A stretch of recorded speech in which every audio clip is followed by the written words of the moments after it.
here. All right. Good morning. Good morning. Good morning. So this is Morning Matters. I'm Matt Washington. We are starting off Monday, favorite day of the week, October 13th. And this is Morning Matters, getting our day started off in the right way, talking about our goals, living our life with intention, staying focused. Good morning, Renee. I can even put you even rhyme with the scheme. Starting our day in the right way with Renee.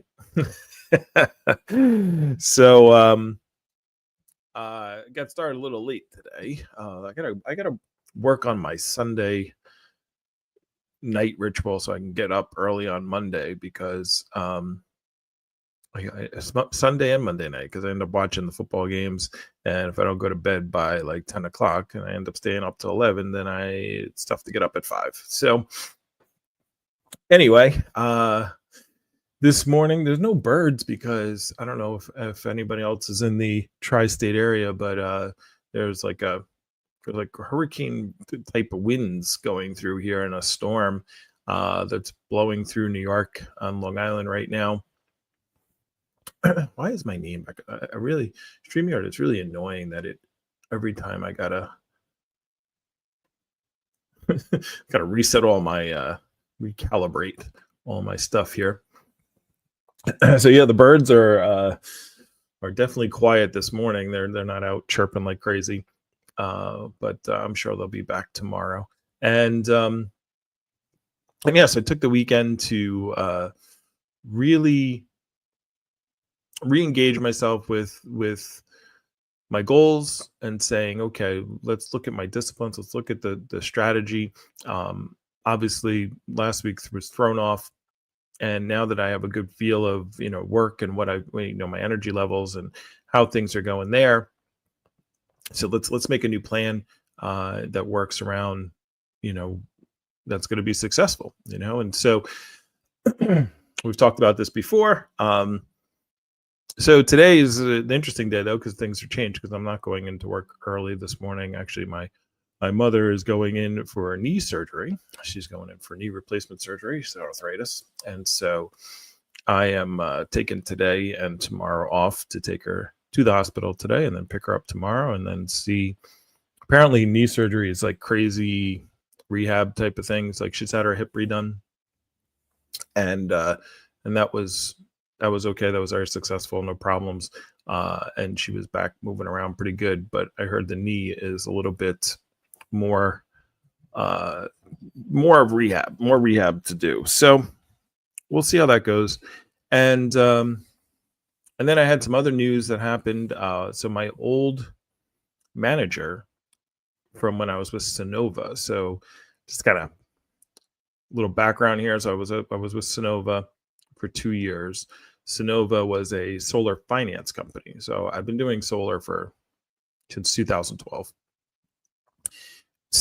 All sales. And then and I brought other people in and I was very successful with the solar sales and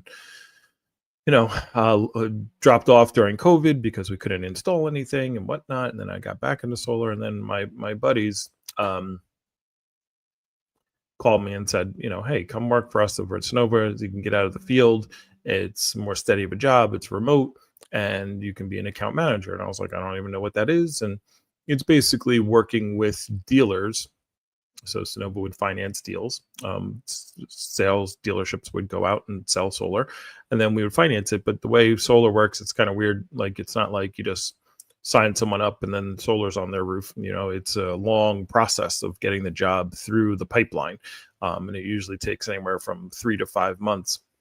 And so, and just because you got to get permits, they sign up, you got to get them past credit, you got to go and get you got to get engineering drawings done. You got to bring that back to the engineering drawings to get it signed off on. Then you got to bring it to the town to get permits. And then you got to wait to get a permit. And then when you get the permit, then you got to go and install. And then once you install, you got to take all those pictures. You got to send it to the utility to get that approved before you can turn it on. And then you finally get approved. What's called PTO, permission to operate, and it's turned on, and then they have solar. So that whole process takes a long time. And the thing is, you get paid. The dealership, Sonova, would take the job, and then after it was sold and turned on, Sonova would take the job, and they were in charge of like, oof, that wind, man. There's like, you guys can't hear it, but there's some crazy wind going on. So then Sonova would like take the job and they would be in charge of it for like 25 years. And then they would just pay the dealership. So the dealership, because what happens in the solar business, for those of you who don't know, or those of you who care, I got the sun in my background. There's no sun outside my window right now. It's mean looking outside. But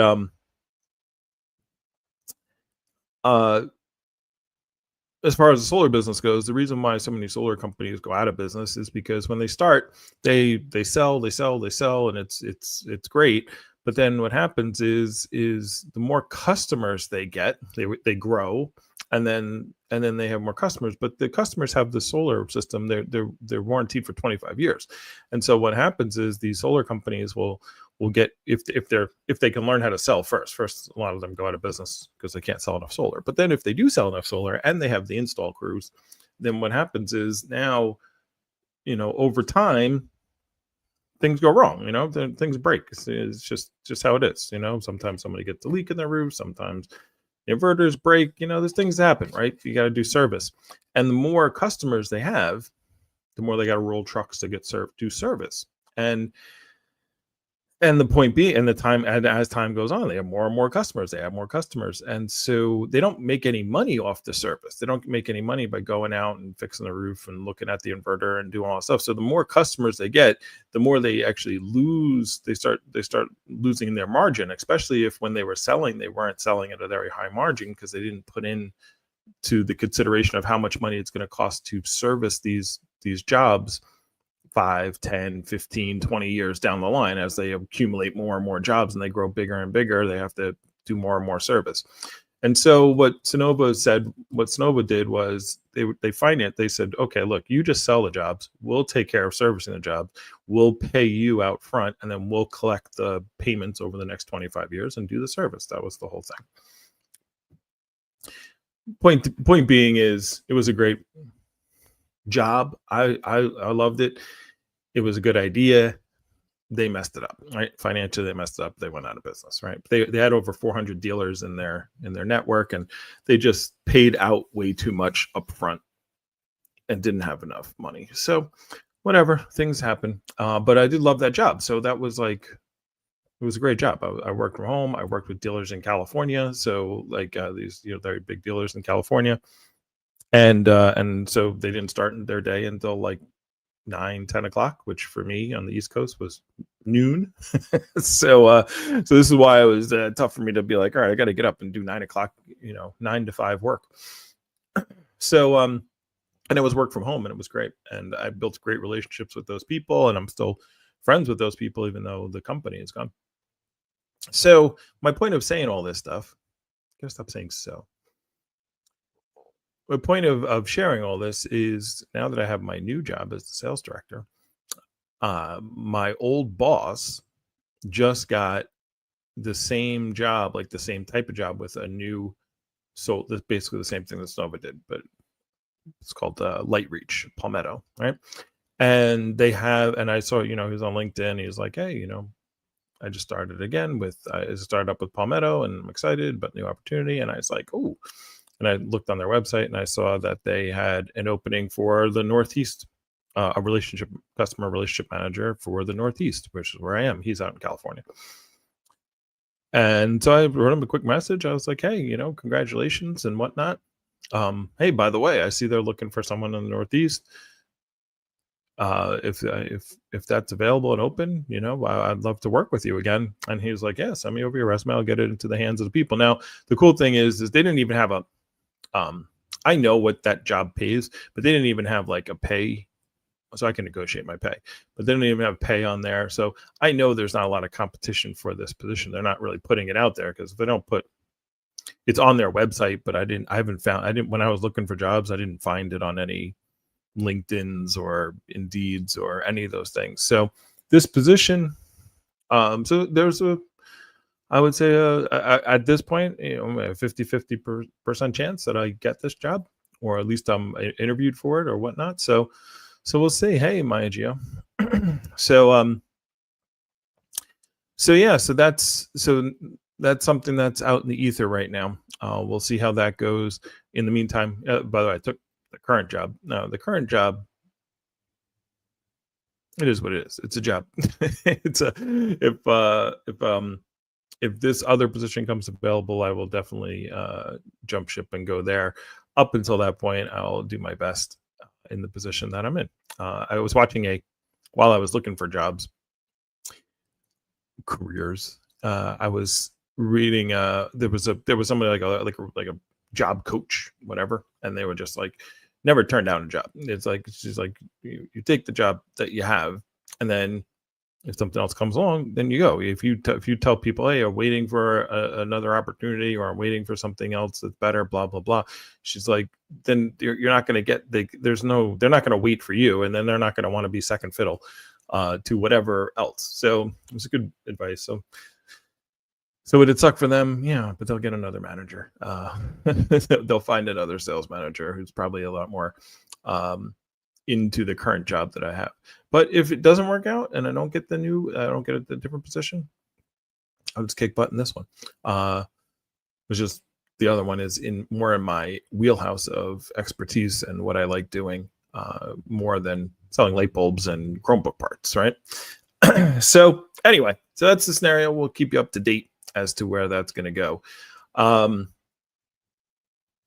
Other than that, so what I did is I said, all right, well, you know what we got to do every morning is we got to go over our goals and pull them up. And I redid the goals a little bit because I sat down with them this weekend and I was like, all right, let's make sure I'm still focused on what I'm focused on. And so I am. And then I said, let's change. I did make a change here. It's not on this. I didn't take a picture of the change, but I'll get to it. It's only one change here at the bottom. So as I always do every single morning, what are goals? Goals have to have three things. They have to be measurable. They have to have a time limit, and they have to be written down. That is my definition. Oh, whatever. If they see it, they see it. I highly doubt it. There's two people. The company is the owner, his wife, and one salesperson. At this point, that's my job. The reason they hired me is to build the sales staff and build everything. And the owner just had a new baby, so it's like 8 months old. They're great people, by the way. This place is great. I have no complaints about it or the owners, anything. It's just what's the best fit for me. Do I see myself doing this particular job, for the next 5 or 6 or 7 years? I could, but I could see myself in a better fitting position. So whatever, it is what it is. But yeah, I don't think I'm in danger of them seeing Morning Matters on this day. So anyway, so some goals. Oh yeah, so basically I went through this again. So goals, measurable, need to have a time frame, need to be written down. So, and then you need to focus on, you need to say, okay, that I just focus on the end result, and then the activities and what needs to be done, I'll make adjustments as time goes on, which is what I'm doing currently. So, and the purpose of me reading my goals is so I can get focused. But as people learn about Morning Matters, also the purpose is for you guys to wake up in the morning and re-engage yourself. I don't expect people to really care about my goals. I'm just talking about this stuff so you guys can say, hey, let me write down my goals. Maybe I inspire someone to wake up in the morning, focus on what they want, and do the things that's going to get them to where they need to go. So here are the goals.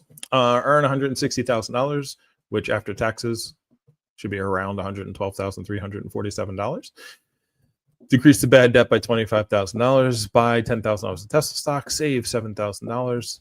Raise credit score by 150 points. So yeah, my finances were in the trash because, again, was in a sales commission only job and blah blah blah, and it wasn't working well.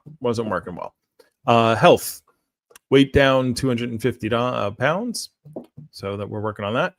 These are the two main things there. That's why they're bold and starred. Those are the overarching focuses. And so all the other things will come and support those, the two main goals. So A1C down to 6.5, average blood sugar under 150. I forgot to check it this morning. That's what I got to go to. Complete a half marathon, bench press 315 pounds, and squat 225 for 10. So disciplines by $, weekly budget video. I changed it from weekly to bi-weekly because I get paid bi-weekly. So we'll start that on the 24th when I do my first. I'll make a video of that. I won't be doing it on Morning Matters. Make daily videos and weekly podcasts. Here I am. And yesterday we did Cosmic Matters, episode 8. I thought it was great. Renee and Maya Gio didn't really agree with a lot of my points there, but that was cool. That's good to have counteracting points. We had a bunch of people on stereo. We had at one point I think there was 9 or 10 people listening in on stereo, which was pretty cool. And TikTok didn't work at all. I don't know why. I think it's because I tried to show YouTube on TikTok and I was told that is a no-no. So I'm still learning about TikTok. So what I'll have to do next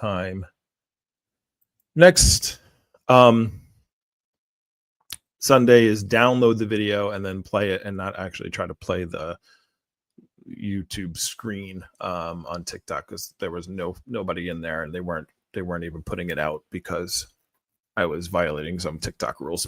So you live and you learn, right? Now health. This is where I made a little difference. Daily exercise and following diet. So morning squats and push-ups. I'm still doing that. Gym 4 times a week. I'm still doing that. Jog. We're going to change that 3 days a week. And the 2 24-hour fasts. So the fast. Let's just talk about the fast. The fast. I'm still going to try to fast for 24 hours. What I'm going to do though is I'm changing it to the 16-8. I'm just going to pare that back. So the fast will be. I'm going to do intermittent fasting. So from 2 to 10, because 10 o'clock is when I got to go to bed. That gets me enough sleep, gets me good 7 hours of sleep before I wake up at like 5:30. So I'm going to do 2 to 10 as an eating window, but I'm going to try not to eat at all during those times, but I'm going to make it a minimum of 16-8. So I know I hit it and try to do the 24 hours. And then the jogging and the half marathon, I realized that I don't need to I have a year to do all this stuff. I don't have to do it all now at the same time. So let me pull up. So this is what I realized yesterday as I was watching. Well, the Jets lost way earlier. Not the Jets. As I was watching whatever crappy game I was watching yesterday. The only good game was the game that was at night. And then I went to sleep before the fight broke out. It's the Kansas City game. So I worked out my activity schedule. I kind of changed it around a little bit here, as you are seeing it there. So we have Morning Matters till 7. It's 7:09 right now. I'm already late for that. And then I have walk jog at 7:30. So as soon as I wrap this up, I'm going to go over to the gym and walk and jog. So now I was watching this video. And it was just basically talking about, losing weight through walking. And I've done that before. And I know it works. And I have, if you go on my TikTok, you'll see walking, lots of walking videos. And I did get down, we got down to like 270 pounds. I'm as of this morning, I was 298. So I've gotten down and it's worked that way, but it's just so time consuming. I don't have time to walk for, 3 hours, 4 hours a day. I could if I I could do it David Goggins and do it through the night, but I'm not going to. So I watched this other video and it was talking about intermittent. It's not HIIT. It's not high intensity. It's not HIIT because you're walking, but it was just basically saying, look, you don't have to walk for that amount of time. It was basically saying walk for a half hour. Walk for a half hour, and what you're going to do is you're going to walk at a regular pace for 3 minutes, and then you're going to really push yourself walking, speed it up for 3 minutes, and you do that for 5 rounds. And so what this does is, because they were saying which made sense to me in the video. So they're saying like, look, if you're just walking like 10,000 steps or whatever, is like what happens is eventually your body adjusts, right? Your body, like, you'll lose weight in the beginning, but then your body's going to adjust to that, and then you're going to have to either walk more or walk faster. And so by doing this I don't know what to call it. By doing 3 minutes fast walking and 3 minutes regular walking, what you're doing is you're going to push your body, because the fast walking is always just going to be, whatever level you're at, it's going to push you to that level. And that's what you need to do. You need to exert yourself a little bit more.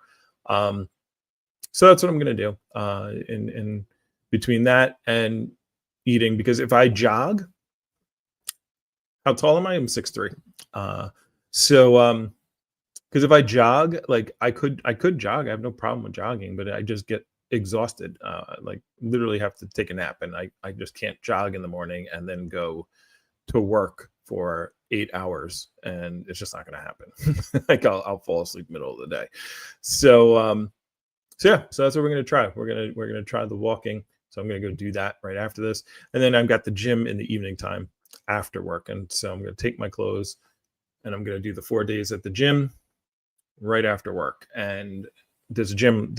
I go to LA Fitness. There's a gym like literally right next to my work. So I'm just going to force myself to just go right afterwards and do my lifting. And then if I'm going to go 4 to 5 days, I have a day on Saturday here as well. Then I can do one body part a day, do 4 exercises, and do some jump ropes in between, and I should be able to get that done. And then I got This Matters. I'll start doing some This Matters. I keep talking I'm going to do it, but I'll take Wednesday off and do This Matters, and then Cosmic Matters on Sunday. So, oh yeah, Renee's a tall guy too. Nice. Did you play any sports, Renee? I'm curious. I played football in college. I played at Rutgers. Good old RU.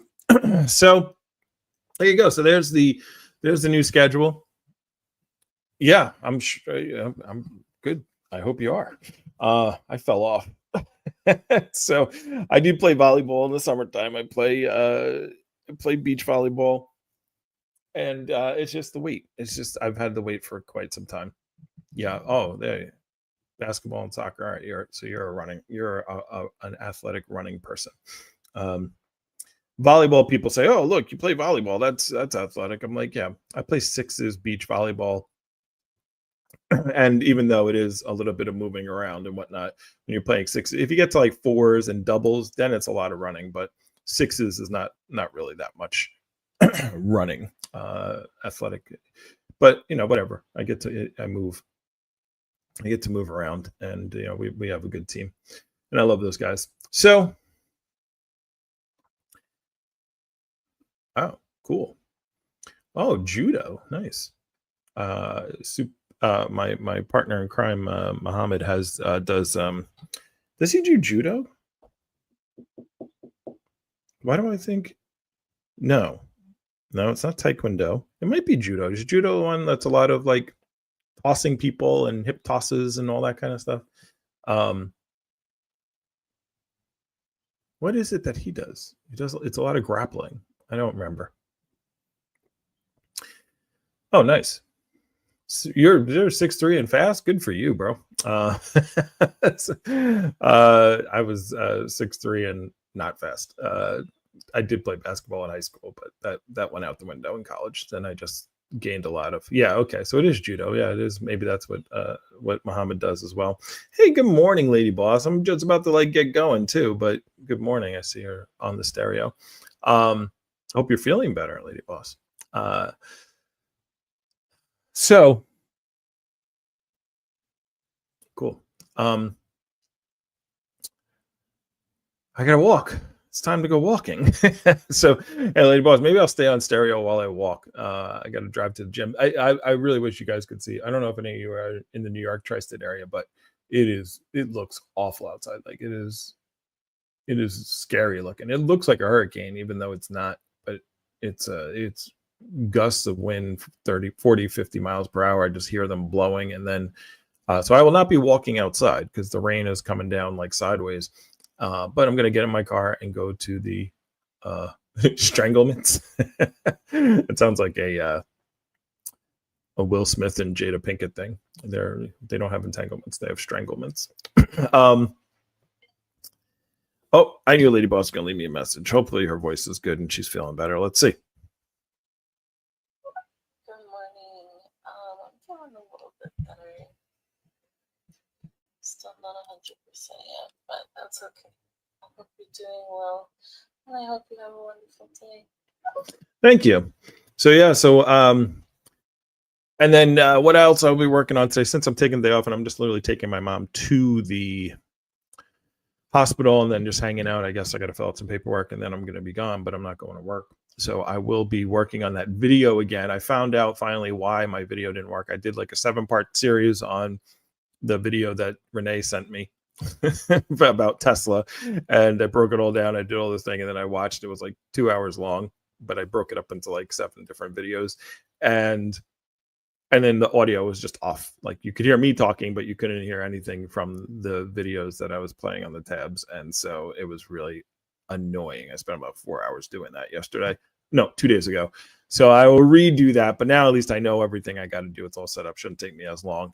And then I'll put that out because I need to start talking more Tesla. And I'm so happy that this whole China thing is going on with Trump.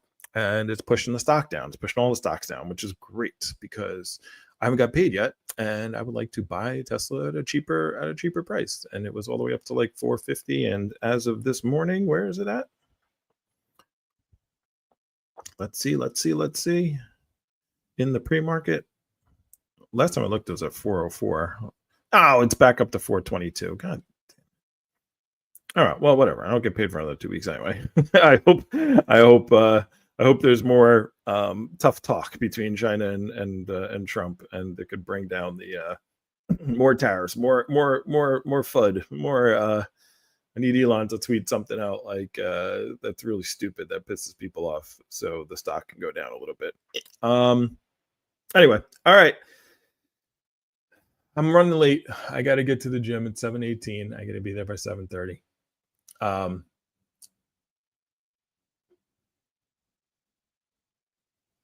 Oh no, but no, so we have to understand my job. Thank you. I mean, I appreciate the concern, right?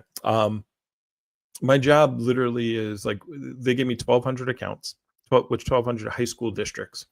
So I talked to the owner. I'm like, how long do you expect me to? And all I do right now is just call. It's such a weird type of sale. Like I'm used to when I was selling knives. Sit down, talk about the value, do the 7 steps of a sale. Basically, hey, here's what cheap knives are. They're dangerous when they're dull and they're rot and blah blah blah. And then here's the Cutco knife and here's why it's better and here's all the features and benefits and here's the guarantee and they last you forever and blah blah blah. And and it's $1,500 and you can put it on a payment plan and let's go and handle objections and it's too expensive and I can't afford it. Blah blah blah. All right, and then you just handle the objections. All right, so that was my first sales job, and then with solar.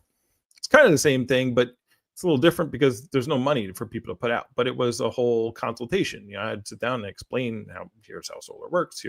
Here's how your bill works. Here's how your energy bill works right now. And here's what you're paying. And here's what solar would do. And here's where the design would work. And, here's what happens if you move. And, it was a whole process of explaining things to people. And then, let's sign you up. Right. So, and then, handle the objections. I got to talk to my wife and blah, blah, blah. We got to think about it, all that kind of stuff. Right. So this sales job is completely different because it's literally like we sell projector lamps. Like, schools have projectors and the lamp, the bulb in there gets like super hot and there's filters in there and they break. Right. And so that was like their main business. And then when COVID hit, they had, when COVID hit, everyone got Chromebooks. Like everyone got, all these schools bought these $100, $200, tablets and gave it to the students to take home and so they could, remotely do work. And they still do these they still give these tablets to kids these days.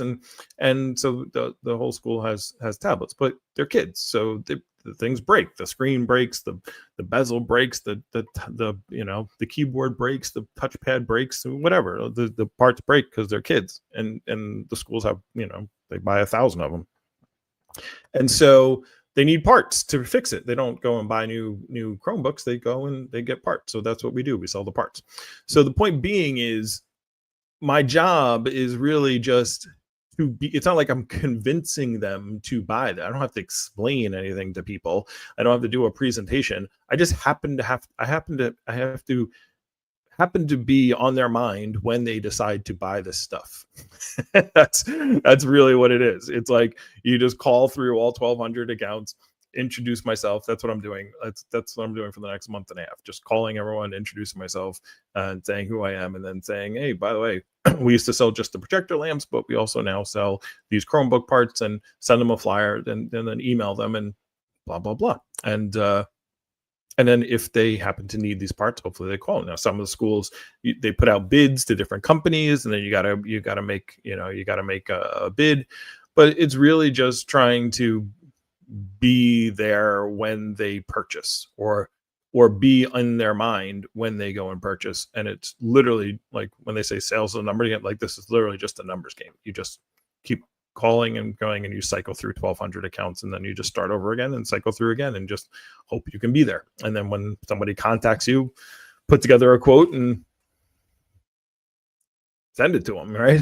So it is it's a completely different thing that I've done in the past. And I think of it as I do the job. I think of like The Office, like the TV show, where like they're selling paper. Like that's more of what this sales job is for. Like is like, it's not, you don't have to explain people what paper is or why they need it. It's just be there when they order it, and that's kind of what I do. So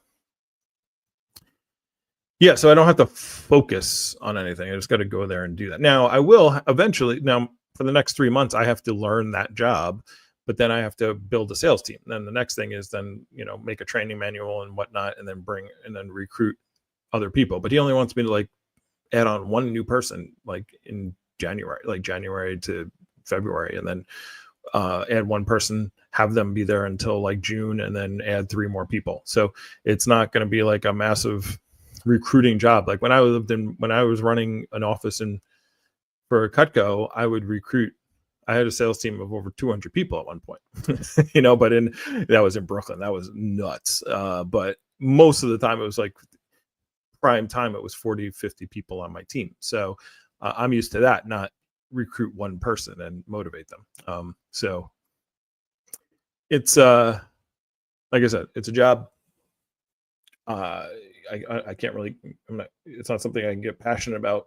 Projector lamps, he's passionate about it because it's his business, right? Obviously. I can get passionate about trying to build a team, but I'm building a team of 3, 4. So it's there's not a big impact. So I could it's a job that I'm doing, and I like the guy, I like their company. It's just not a passion. Let's just say that.